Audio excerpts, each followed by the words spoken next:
പരിശുദ്ധ പരമ ദിവ്യ കാരുണ്യത്തിന് എന്നേരവും ആരാധനയും സ്തുതിയും പുകഴ്ചയും ഉണ്ടായിരിക്കട്ടെ.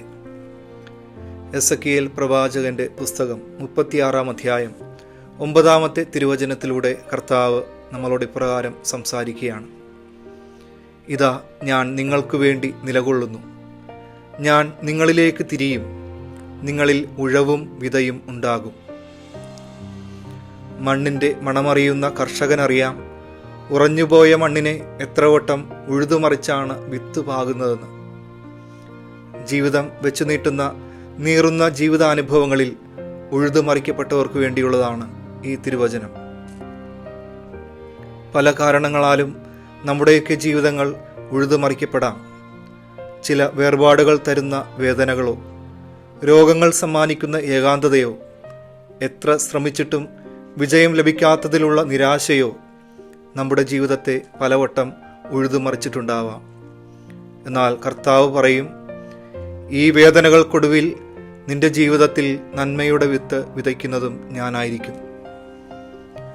ഈ തിരുവചനം കേൾക്കുന്നവരിൽ ജീവിതത്തെ പിടിച്ചുലയ്ക്കുന്ന പ്രതിസന്ധികൾ വെച്ചു നീട്ടുന്ന ഉഴവും വിതയും അനുഭവിക്കുന്നവർ ഉണ്ടെങ്കിൽ കർത്താവ് അവരോട് ഇപ്രകാരം പറയുകയാണ്: ഞാൻ നിങ്ങൾക്ക് വേണ്ടി നിലകൊള്ളുന്നു.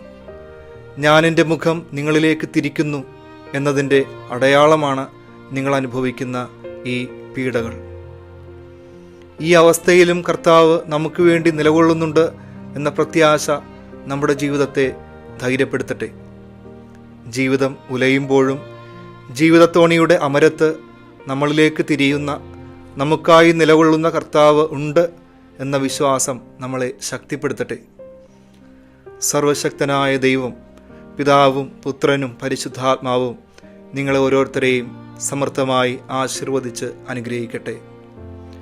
പരിശുദ്ധ പരമ ദിവ്യ കാരുണ്യത്തിന് എന്നേരവും ആരാധനയും സ്തുതിയും പുകഴ്ചയും ഉണ്ടായിരിക്കട്ടെ.